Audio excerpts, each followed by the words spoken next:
കോൺഗ്രസ് നേതാക്കളെ അപമാനിക്കുന്ന രീതിയിലാണ് കഴിഞ്ഞ ദിവസം മുഖ്യമന്ത്രി പിണറായി വിജയൻ സംസാരിച്ചത്. കേരളത്തിലെ കോൺഗ്രസ് നേതാക്കളെ സ്ത്രീ ലംബടന്മാർ എന്നിവരെ വിശേഷിപ്പിക്കാൻ മുഖ്യമന്ത്രി തയ്യാറായി. കേരളത്തിലെ പ്രഥമ പൗരനായ മുഖ്യമന്ത്രിയിൽ നിന്ന് ഒരു രീതിയിലും ഉണ്ടാകാത്ത പരാമർശങ്ങളാണ് പിണറായി വിജയനിൽ നിന്നും ഉണ്ടായത്. രാഹുൽ മാങ്കൂട്ടത്തിൽ വിഷയം ഒരു രീതിയിലും സമൂഹത്തിന്റെ വിസ്മൃതിയിലാവരുതെന്ന് മുഖ്യമന്ത്രി ആഗ്രഹിക്കുന്നുണ്ട്. കാരണം ശബരിമല സ്വർണ്ണക്കൊള്ള അടക്കമുള്ള വിഷയങ്ങളിൽ നിന്ന് ജനങ്ങളുടെ ശ്രദ്ധ തിരിച്ചുവിടുക എന്നതാണ് മുഖ്യമന്ത്രിയുടെ ആവശ്യം. മാധ്യമങ്ങളെ കണ്ടാൽ തലവെട്ടിച്ച് നടന്നിരുന്ന മുഖ്യമന്ത്രി ഇപ്പോൾ എവിടെ ചാനൽ മൈക്ക് കണ്ടാലും അങ്ങോട്ട് ചെന്ന് രാഹുൽ മാങ്കൂട്ടത്തിലിനെ കുറിച്ച് വാചാലനാവുകയാണ്. ലക്ഷ്യം ഒന്ന് മാത്രം: സർക്കാരിന് നാണക്കേടുണ്ടാക്കുന്ന വിഷയങ്ങളിൽ നിന്നും ശ്രദ്ധ തിരിച്ചുവിടുക.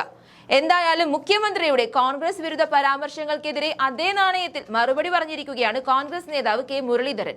തന്റെ രണ്ട് പോക്കറ്റിലും സ്ത്രീ പീഡകരെ ഇട്ടുകൊണ്ട് നടക്കുന്ന പിണറായി വിജയനാണ് കോൺഗ്രസിനെ ചീത്ത വിളിക്കുന്നതെന്നായിരുന്നു മുരളീധരന്റെ കമന്റ്. ആ വീഡിയോ ഒന്ന് കാണാം. സ്വരങ്ങൾ പാർട്ടിക്ക് പുറത്തുള്ള ഒരാളെ കുറിച്ച് എന്താ സ്വരം? എല്ലാവർക്കും ഒരേ സ്വരം തന്നെയാണ്. എല്ലാവരും ഒരേ സ്വരത്തിലാണ് പുറത്താക്കാൻ തീരുമാനിച്ചത്. ഇനി അതിനെക്കുറിച്ചൊരു കൂടുതൽ ചർച്ചയിലേക്ക് പോകണമെന്ന് ചിലർക്ക് ആഗ്രഹം ഉണ്ടാവും. പക്ഷെ ഇന്നലെ മുഖ്യമന്ത്രി ഒരു വാചകം പറഞ്ഞു, അത് അദ്ദേഹത്തിൻ്റെ അന്തസ്സിന് ചേരാത്ത സ്ത്രീ ലംബടന്മാരുടെ പാർട്ടിയാണ് കോൺഗ്രസ് എന്ന് പറഞ്ഞു. അദ്ദേഹത്തിൻ്റെ ഇടത്തെ പോക്കറ്റിൽ 75 വയസ്സ് കഴിഞ്ഞ ഒരു വിദ്വാനുമുണ്ട്. ഞാൻ ആ പേര് ഞാൻ വിളിക്കുന്നില്ല. 75 വയസ്സ് കഴിഞ്ഞ മുൻ MLA ഒരു യുവതിയായിട്ടുള്ള സംവിധായകയെ കയറി പിടിച്ചു.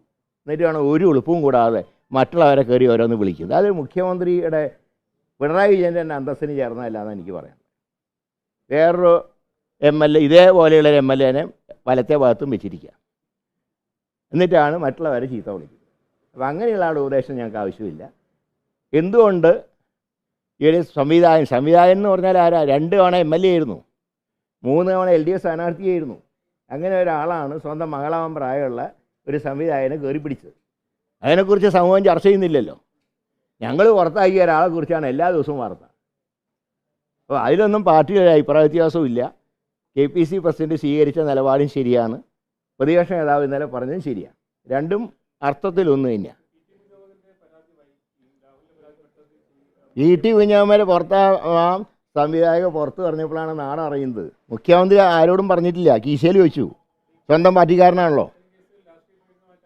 തീർച്ചയായിട്ടും മുഖ്യമന്ത്രി കൈകാര്യം ചെയ്യുന്നതൊക്കെ രാഷ്ട്രീയം നോക്കിയിട്ടാണ്. ഇപ്പോൾ ഇന്നലെ പറഞ്ഞൊരു വാചകമുണ്ട്, ഇനിയും കൂടുതൽ വരാനുണ്ട്. അതിൻ്റെ അർത്ഥം ഒരു 5 പരാതി കിട്ടിയാൽ കീശയിൽ വെച്ചിട്ട് ഓരോ പരാതിയായിട്ട് ഓരോ ദിവസം പുറത്തെടുക്കുക. ഇങ്ങനെയാണ് ഒരു മുഖ്യമന്ത്രി ചെയ്യേണ്ടത്.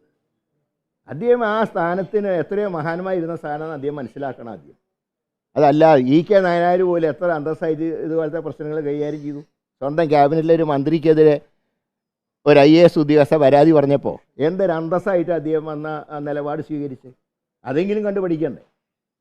അപ്പം അതിന് പകരം UDF ഒരു MLAക്കെതിരായിട്ട് പരാതി വന്നു, 4-5 പരാതി വന്നു, 5 എണ്ണം കീശയിൽ വെച്ച് ഓരോന്നായിട്ട് ഓരോ ദിവസം പുറത്തെടുക്കുക. മറ്റേത് ആരും കാണാണ്ട് ചവറ്റുകോട്ടയിലേക്ക് എറിയാൻ നോക്കി. പക്ഷേ ആ സംവിധായക പുറത്ത് പറഞ്ഞതുകൊണ്ട് ആക്ഷൻ എടുക്കേണ്ടി വന്നു. ആക്ഷൻ എടുത്തില്ല. ഇപ്പോഴും സൗഹൃദ സംഭാഷണം നടന്നുകൊണ്ടിരിക്കുക. തീർച്ചയായും. കാരണം ഞങ്ങളുടെ പാർട്ടിക്ക് ഇല്ലാത്തൊരു വ്യക്തി അദ്ദേഹത്തെ പാർട്ടിയുടെ അന്തസ്സിന് വിരുദ്ധമായി ചെയ്തു എന്ന് തോന്നിയപ്പോൾ ഞങ്ങൾ പുറത്താക്കി. അങ്ങനെ വ്യക്തിക്കെതിരെ പരാതി വന്നപ്പോൾ DGPക്ക് ട്രാൻസ്ഫർ ചെയ്തു. അതല്ലേ ചെയ്യേണ്ടത്? KPC പ്രസിഡന്റ് ആരാ? KPC പ്രസിഡന്റ് പ്രതിപക്ഷത്തിരിക്കുന്ന ഒരു പാർട്ടിയുടെ പ്രസിഡന്റാണ്. അദ്ദേഹത്തിന് ഇതേ ചെയ്യാൻ പറ്റൂ. അത് കറക്റ്റാണ് ചെയ്തത്, ഒരു തെറ്റുമില്ല.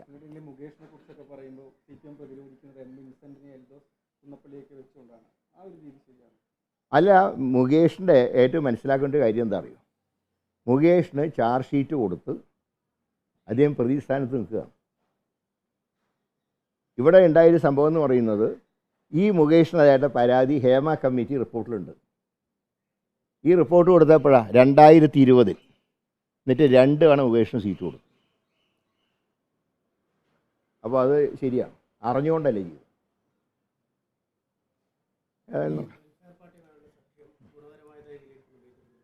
വെൽഫെയർ പാർട്ടിയായിട്ട് എല്ലായിടത്തുനിന്നും ബന്ധം ഉണ്ടായിട്ടില്ല.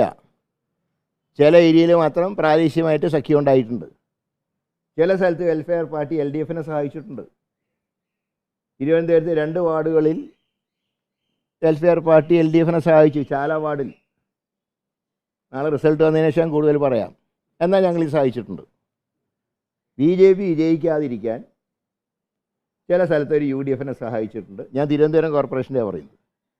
1-2 സ്ഥലങ്ങളിൽ അവർ LDFനെയും സഹായിച്ചിട്ടുണ്ട്. അതിൽ ചാലാന്ന് ഞാൻ പറയാൻ കാരണം, ചാലയിൽ വെൽഫെയർ പാർട്ടി LDFൻ്റെ കൂടെയായിരുന്നു. അവിടെ ലീഗാണ് UDFന് വേണ്ടി മത്സരിച്ചത്. ഞങ്ങൾക്കൊക്കെ നല്ല വിജയപ്രതീക്ഷയുണ്ട്.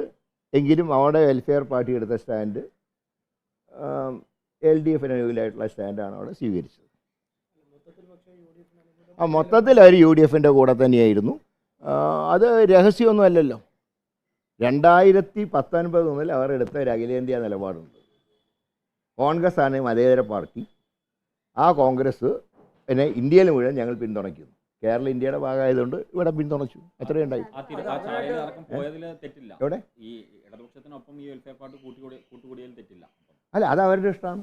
ഞങ്ങളങ്ങനെ പറയില്ലല്ലോ. LDF-ൻ്റെ കൂടെ പോയാൽ അവർ വർഗീയ പാർട്ടി, ഞങ്ങളുടെ കൂടെ വന്നാൽ ജനാധിപത്യ പാർട്ടി. ആ ഏർപ്പാട് ഞങ്ങൾക്കില്ല.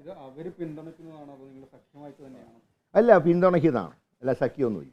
സഖ്യം UDF-ൻ്റെ അകത്തുള്ള കക്ഷികളായിട്ട് മാത്രമേ അലയൻസ് ഉള്ളൂ. ചില കാലങ്ങൾ ഉണ്ടായിട്ടുണ്ട്. അത് നിഷേധിക്കേണ്ട കാര്യമൊന്നുമില്ല. അതുണ്ടായിട്ടുണ്ട്. അത് 2019 ഉണ്ടായിട്ടുണ്ട്.